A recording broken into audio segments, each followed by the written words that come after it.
connecting with our members. So with that, good morning, Roderick. Good morning, Matt. Good morning, Register Wills, Tracey Gordon. It's a pleasure to have you with us. And good morning, GPAR membership. Thank you for joining us this morning. And so I'd like to get started, Ms. Gordon. Just basically, if you can introduce yourself and tell us, who you are, what you do here in the city of Philadelphia, we can get started. It's a pleasure to have you here. Good, and thank you. Can you all hear me?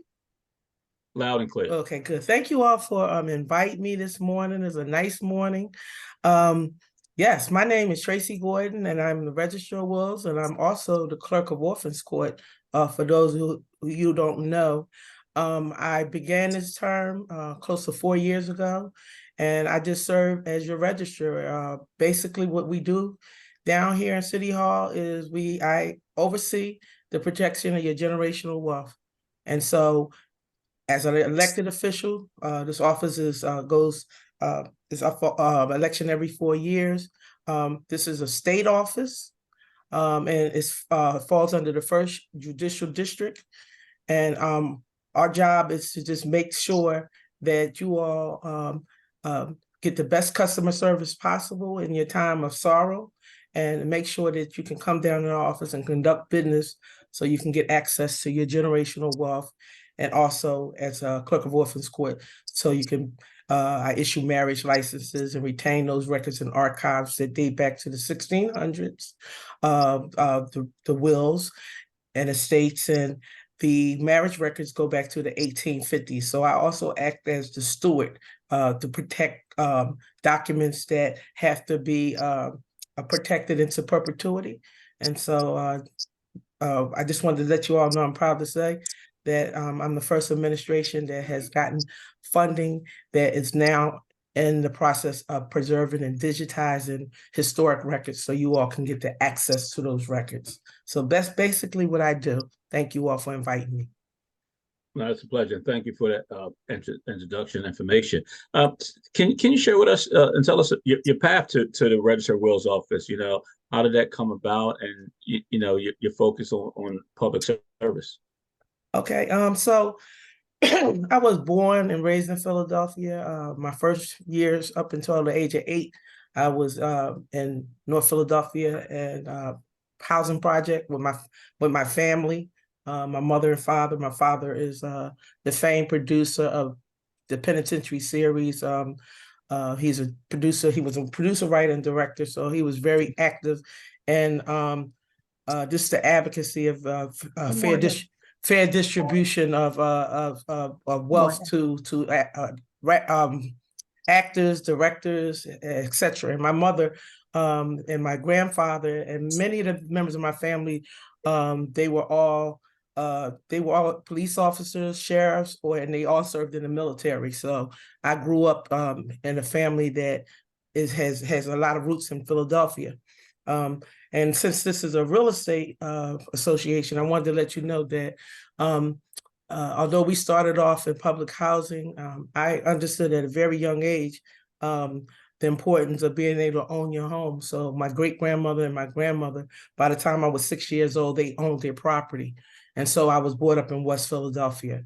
And my family's always been into civil rights activism. And so I grew up around that. I went to parochial school and was taught by the nuns at Our Lady of Victory and West Catholic Girls High. And so they also kind of embedded in me a sense of leadership, a sense of duty, and a sense of, fighting for those that's less fortunate than you. So basically, I think that was the foundation for me just understanding the dynamic of family, neighborhood, and community. Fast forward, coming out not so good divorce. I had 4 children and found myself back in that same situation, being able to have to, rely on public service for me to be able to pull myself up by the bootstraps, so to speak. So as a divorced mother of 4, I went back to school to get my college degree from Temple University, Fox School of Business. I majored in risk management and insurance.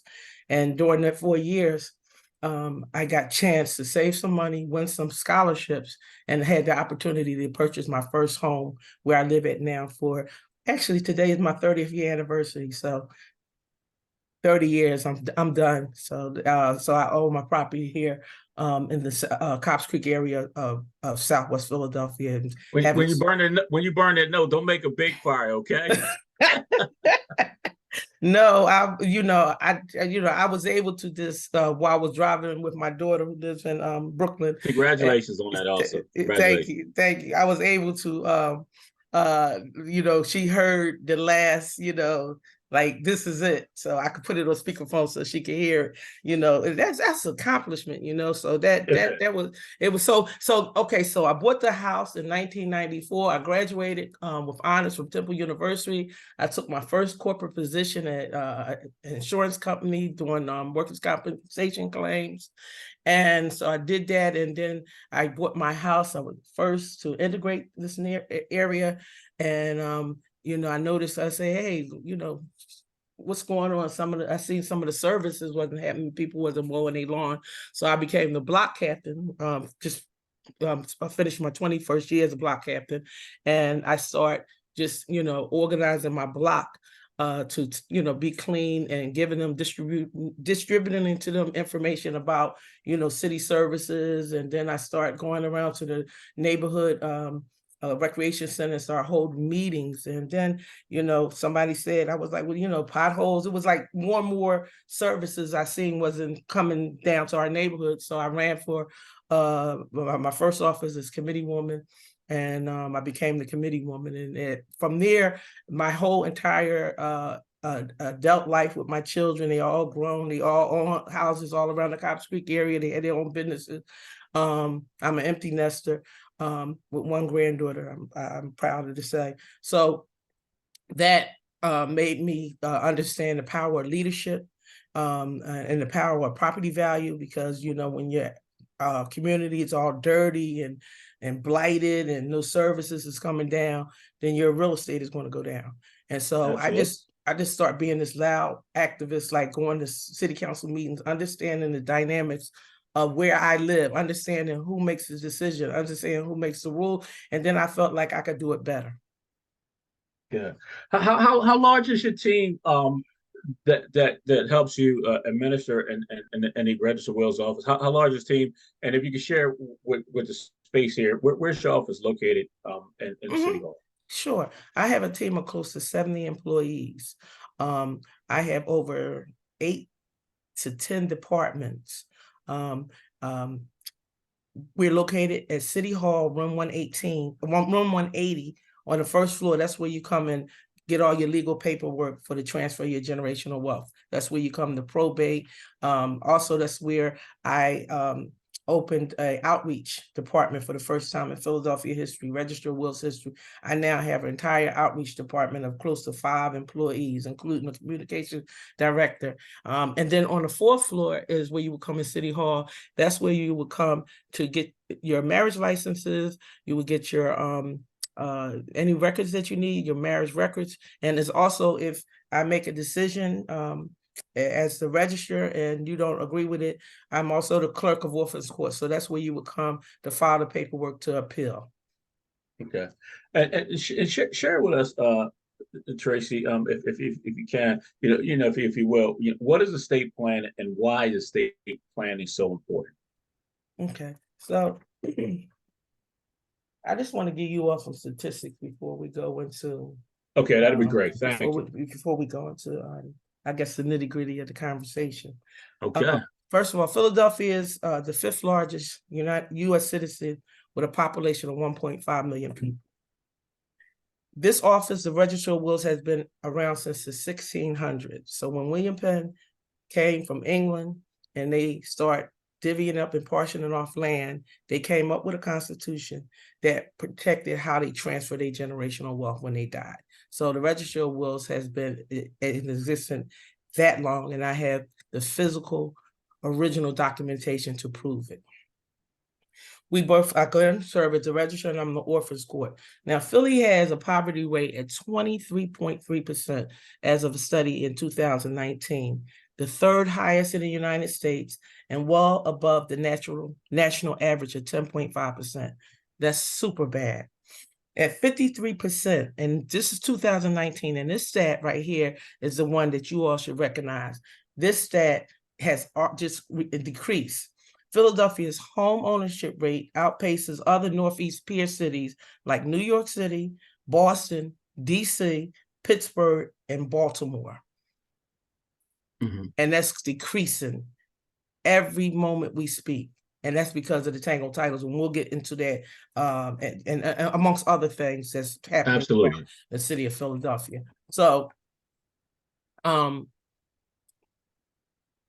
it costs $300,000 to build a single unit of affordable homes, while the same cost to salvage some of these properties that are still deeded or still in dead people's name, it would cost $30,000 to repair those. So the reason why I wanted to give you all that statistics is just to show you that there's a problem with, there's something going on.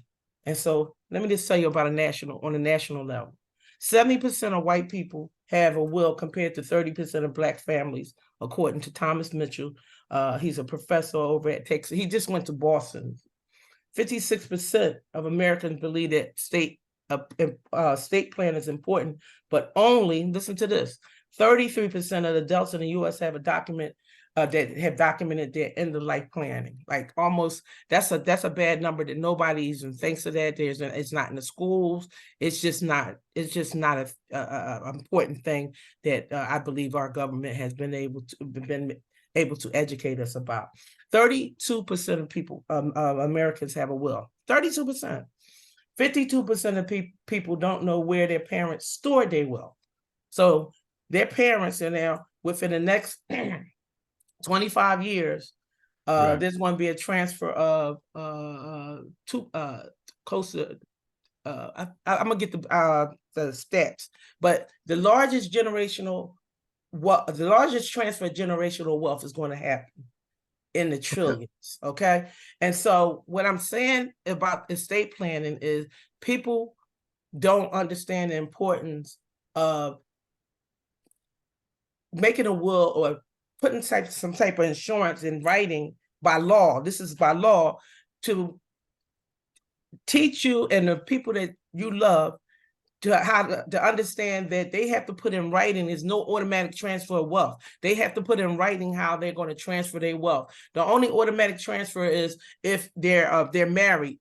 But if it's circumstances where there's no will, then, and he or she has other relatives or whatever, they still will be able to, they still, by law, what they call intestacy, when you don't have a will, the state already made a will for you, and it's called intestate. So it's going to pass down biologically. That's where the problem comes. That's why it's important, because when you own stuff, there's a process called making a will that you have to put somebody in charge to take care of your business, because you can't take care of your business because you're dead.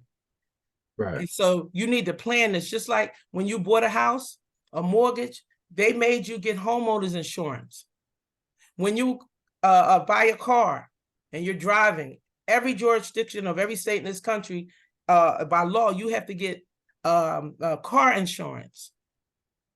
So why haven't anybody came up and taught you that you need to understand that if something happens to you and you own things, there is a legal process called estate planning, a legal process called making a will, so your estate, or so you will be able to direct who inherits your stuff, pay off all your debt, pay off your inheritance or estate taxes, and then close your estate and transfer that wealth to whoever you deem to pass it to. What's happening here in Philadelphia and in America, as you heard those stats, people do not understand that, Mr. Walker, and that's become a serious problem, a financial problem, an emotional problem, is a big liability here in this country.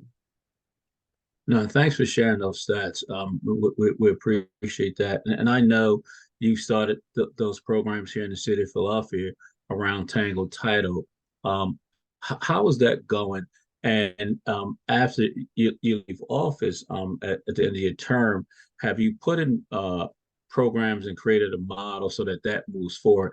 Because like this is a real estate space here, right? And we advise buyers and sellers on the advantage of home ownerships. And one of the things that paying attention to your programs this calendar year, I think it's important to continue those conversations, past your administration, and in particular, in our Black communities in the urban area where a tremendous amount of that wealth is shifted right to the investors, or just go back to the Commonwealth because the documents aren't in place.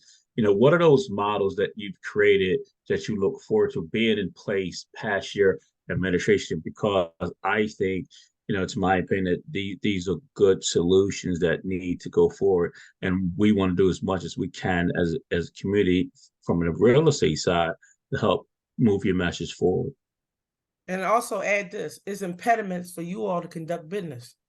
Because when somebody is in a tangled title, which simply means that the title is still in a dead person name, they can't transfer, they can't sell that property until they come down to my office and get the legal documents, the short certificate, so you all can conduct business. So it's costing you all time, it's costing you all money, and it's costing you all a loss of business. Because a lot of times the states are ready to sell, but because of this tangled title, because they haven't understood the process of coming down to get the legal paperwork, right there, that stops the sale immediately. It's a big problem. That's why I'm so happy to talk to you all, and I'm going to continue to talk to you all. Let me just give you some stats about their Pew Charitable Trust.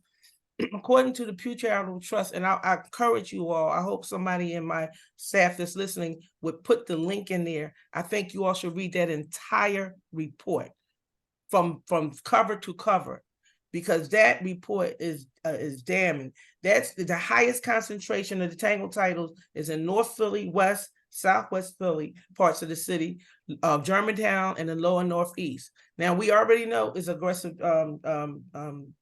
gentrification going on. We also know that previously it's been a lot of redlining. So this is affecting an affected class. It's like a civil rights issue that you saying, well, how did we get to 14,000 or more? Because that's the only ones that they found in that study. We know it's more. Right. And a city which is 1.1 billion with a B dollars worth of dead capital. These tangled titles are a safety issue, number one. They're a safety issue in our communities because they can't get homeowners insurance, and that's very dangerous because we live in row homes. They can't sell the property, which means that's the end of your deal, because you can't sell it because they're sitting in those tangled titles. They can't get home equity loans. That's going to affect the banks.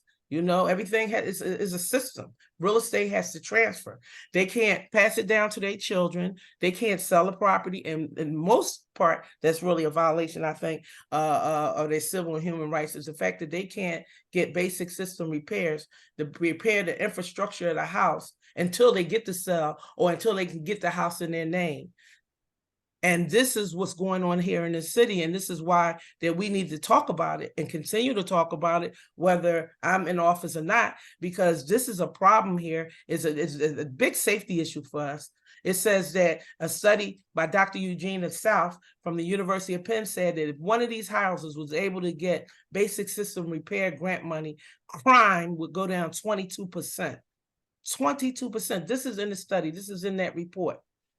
Okay. It shows you where all the real estate is. It shows you where all the properties, all the land is. It shows you exactly where these properties are at very high risk of either going into sheriff's cell, them losing the houses, or in that mysterious land bank where we probably don't know where those houses are going. Because I definitely, if it was a study done on that, I know for a fact that those were tangled titles. I'm going to ask you a question on the pivot here, right? With your crystal ball, and again, I appreciate your hard work over these past 4 years on this issue. being a broker for the past 10 years, I've seen this climate in the business, and it needed to be addressed.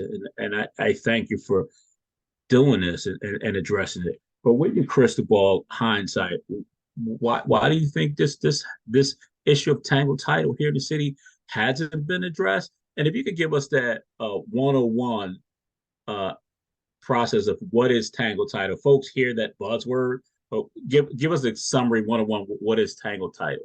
And Well, what does that mean? A tangled title is different various ways that your house can get an entangled title. It could be a bad rent-to-own situation. It could be a title that wasn't properly titled right, deeded, or it's simply, in most cases, what we talk about here is when someone dies and their family still live in the property, and they believe that they own the property just because they're an heir, a direct heir, Right. or they're biologically attached to the person. Like, this is grandma's house, I've been here, this is automatically family. So it's accumulated. Now, the thing about it is, it's always been in existence. The thing that wasn't happening was it wasn't being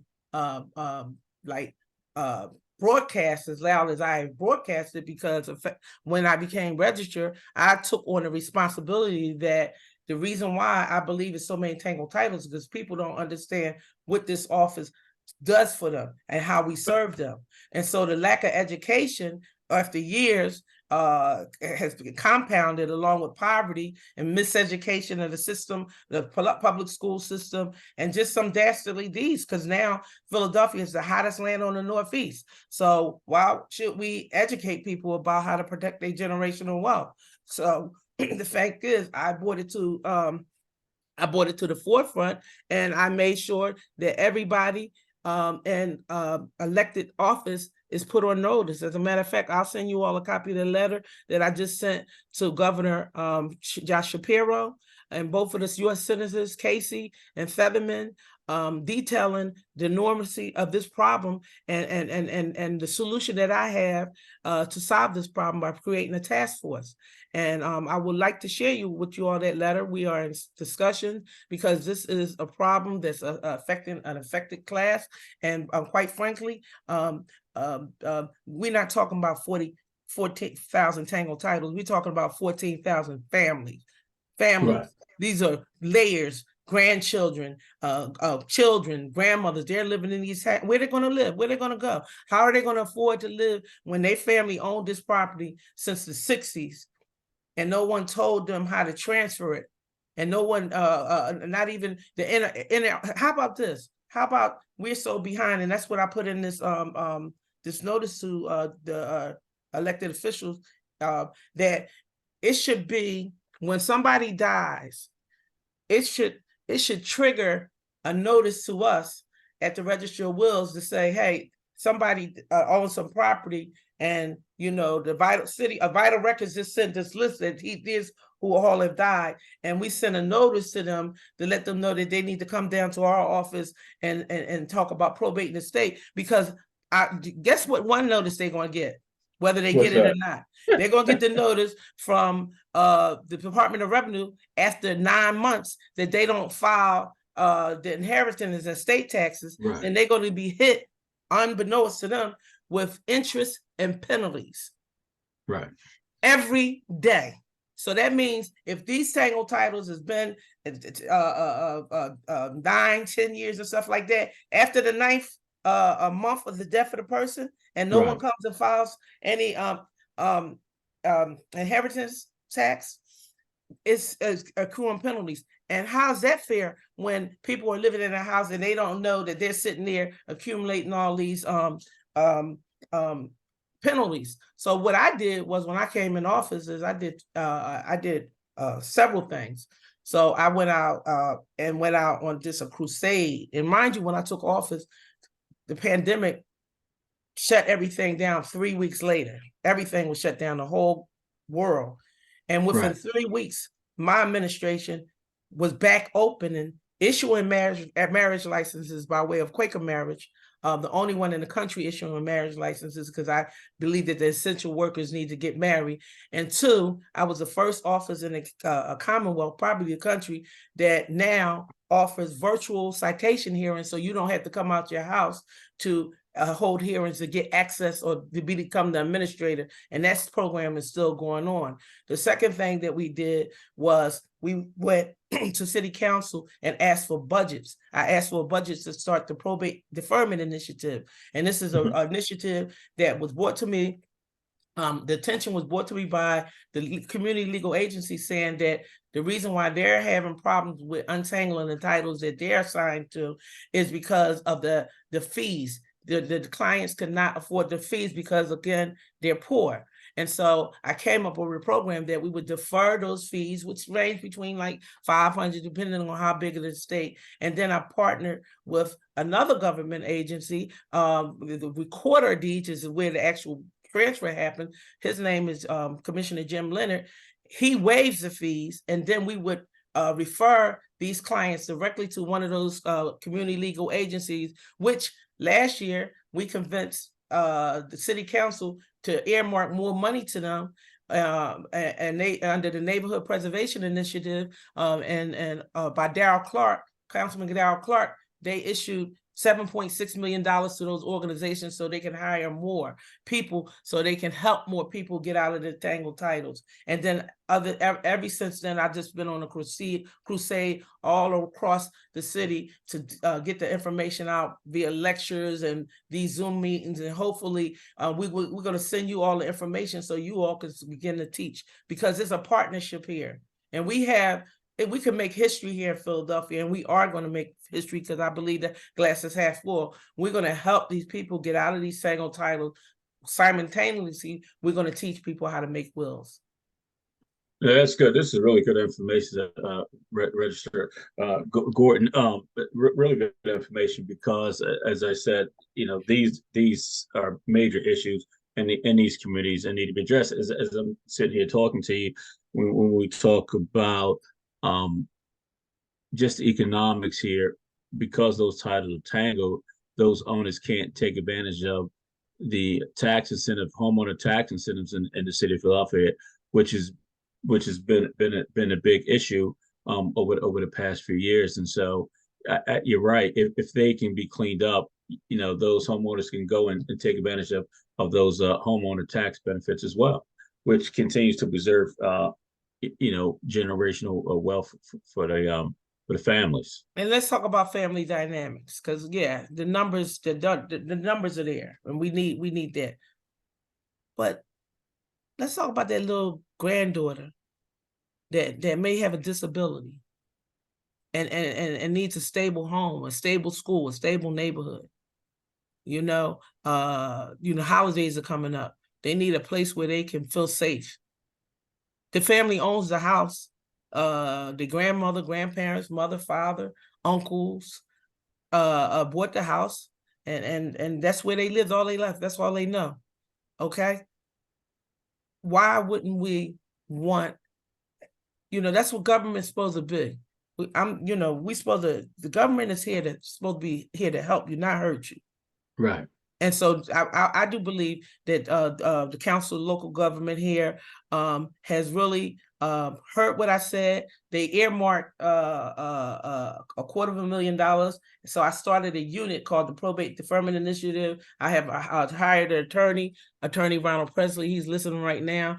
And we also have we have a management team. And listen, within the last 2 years, or since this my probate deferment initiative has been in effect, we assisted so far 40 families, helping them get out of the tangled titles, helping them get actual title to the house, helping them they made a will now. And then also through the Fair Housing Association, they had a grant money, because remember I told you that our fees are deferred until, if they're going to stay in the house, no interest or penalty. But if they're going to sell the house, they got to pay the probate fees. And they just got a grant, and the 40 families, they paid off all the probate fees.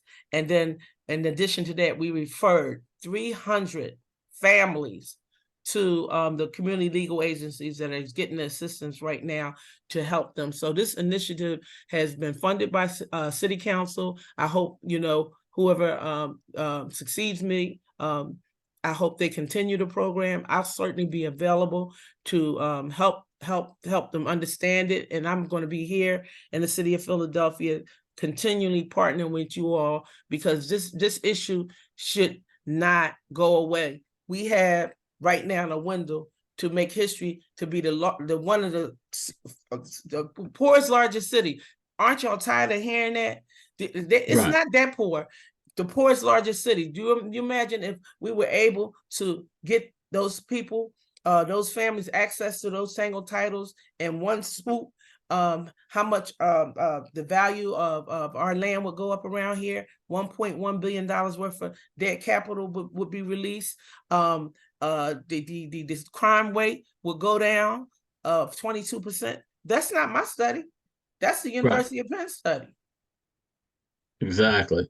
How can the realtor members here on this call advocate for sound estate planning? What are those recommendations that you have for us?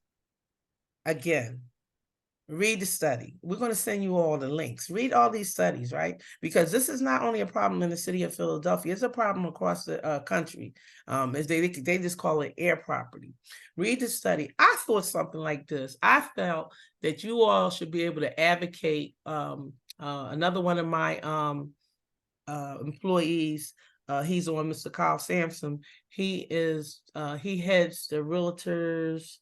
I think he can tune in and tell it what it is. I forget the actual title of it. But I was thinking whenever there is a transfer of the title, that somehow the person that is getting title to the land or to the real estate, they could get some information about how to protect their generational wealth, because that's going to be part of their generational wealth.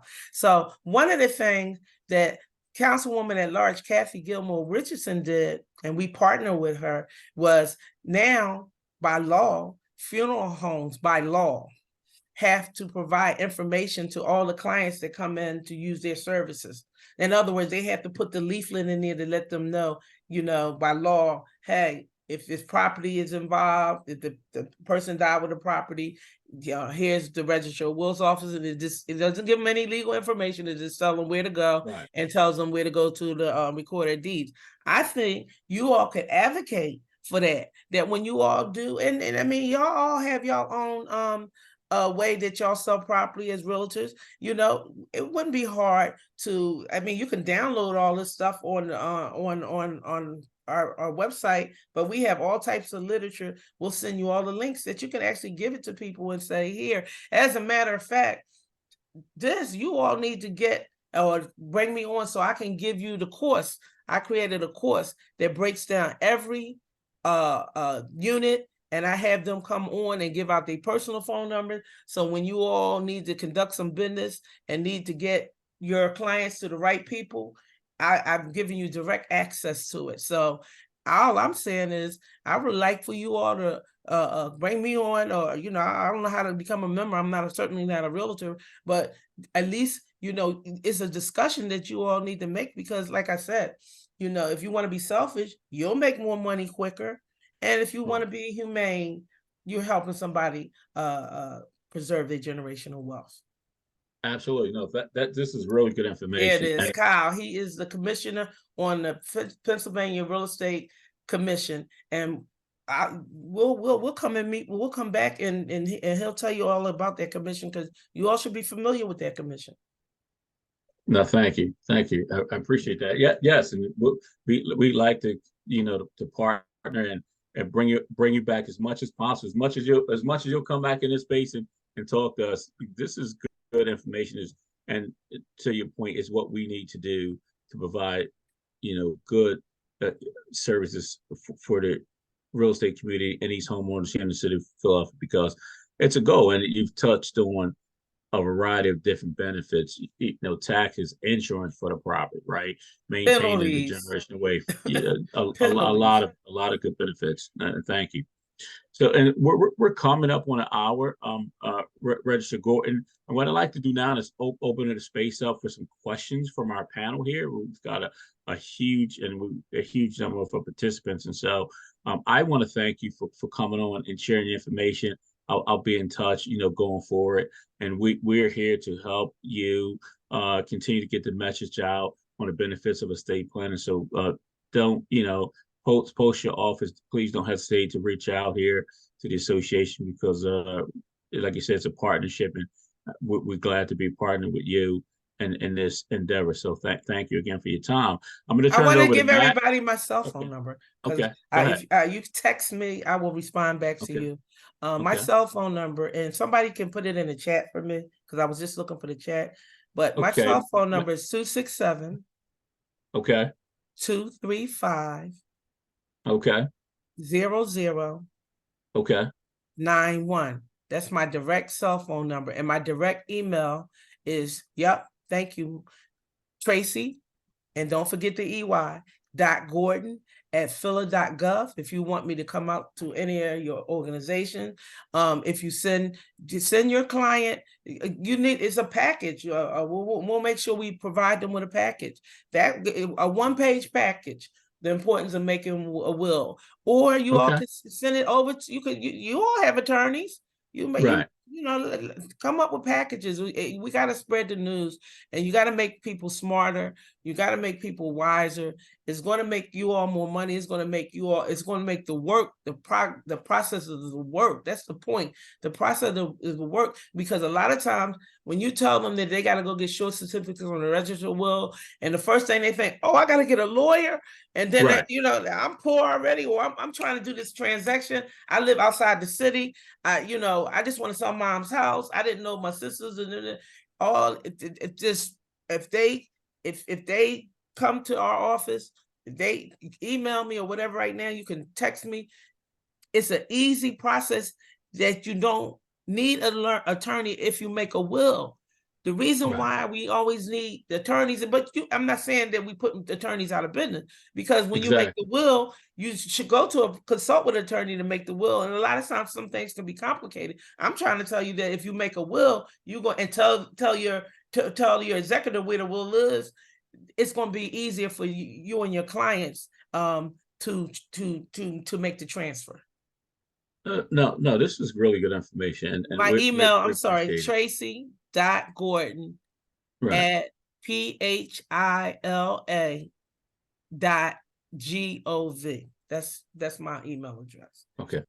Thanks. Matt, we can get that in the chat, right, Matt? Sure. Okay, awesome.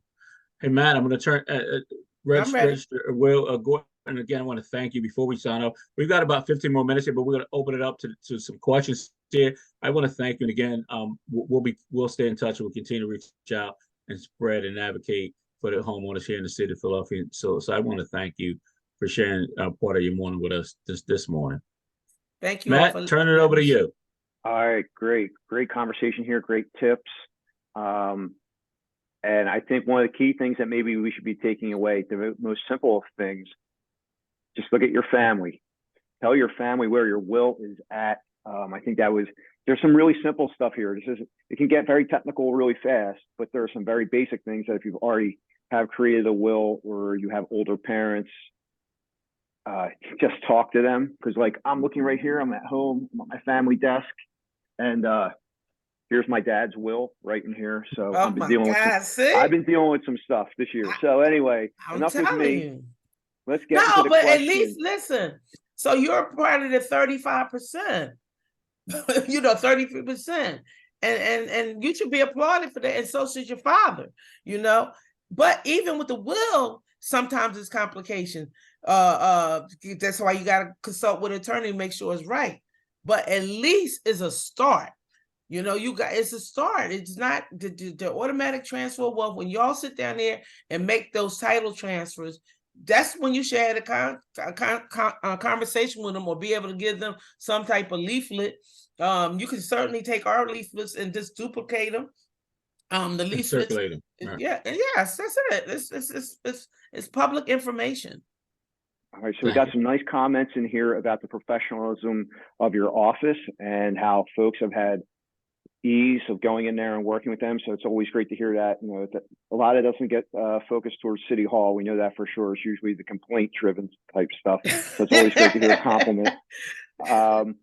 Annette Collier has dropped a question in here, and it's basically around the concern of, hey, what happens as we get, we're going to have new city council members in, a new mayor. How do we continue this going forward? Obviously, some progress has been made over the last number of years. What are the next steps, and what do we need to do to make sure that this continues to evolve there in City Hall? Because we all us. We're going to take a commitment that we're going to continue. I earned the title of Madam Registrar. So it don't go away just because I'm not there. We're still going to fight. This is a national issue, but this is an issue that our safety is at stake. I don't want a tangle title on my block, Matt. I tell people that, the areas that think that, oh, we don't have tangle titles, it's not our problem. That's not how it works. Safety crosses over a border. So just because you might not have tangle titles in your area or even in your jurisdiction, and by the way, we just found out that other counties have tangle titles. Montgomery County, that's why we sent this information out to Governor Josh Shapiro. I think when y'all speak to elected officials, bring it up. What are you doing about the tangle title issue? What are you doing about the state planning issue? When you go back to your colleges that you went to, ask those committees, when we are the alumni, talk about estate plan and say we should call our alumni association and ask them what programs do they have to let their membership know, hey, did you make a will? It has to be a conversation. It doesn't end with my tenure. I'm certainly not going to let it end with my tenure because I'm a community activist. There you go. Absolutely. So we got another question in here from Jay, and he prefaces it by saying maybe this is an attorney type of a question, but does it make more sense to have a trust or a will? Like what's most effective? That's the question. We can't tell you that because without knowing the entire situation. It may be good to make a trust. It may not. That's why you need to consult with an attorney. Ron Presley, my attorney, he certainly can respond to that. Mr. Presley, are you still there? Yes. Okay. Good morning. And you're right. That's really a question that should be directed to an attorney. Particularly a trust may be more feasible, certainly for a higher income individual. So it's going to depend because there's certainly tax ramifications in creating a trust. And as you know, there's certainly different types of trusts, whether it's a revocable trust, an irrevocable trust. So those are issues that are going to be particular to your particular assets. And so by all means, consult with an estate planning attorney on that very vital question. Thank you, Ron. I appreciate you sharing that. Mm-hmm. And that's another coffee talk. Bring on Ryan, Mr. Presley, and he'll be able to, he can lecture on that because that's what he does. And that could be a whole nother hour show. Thank you. Thank you. We appreciate that. We'll be respectful of everyone's time. This was a great conversation. Registrar Gordon, could you please just stay on? Roderick and I would like to talk to you for a moment after we get everybody cleared out of the room. But this was a great conversation. Thank you so much to everybody for joining us on this Monday. This was great stuff. Thank you, Ron. It was great to see Pennsylvania Real Estate Commissioner in here. Yeah. Cool to have that opportunity, right? Yes.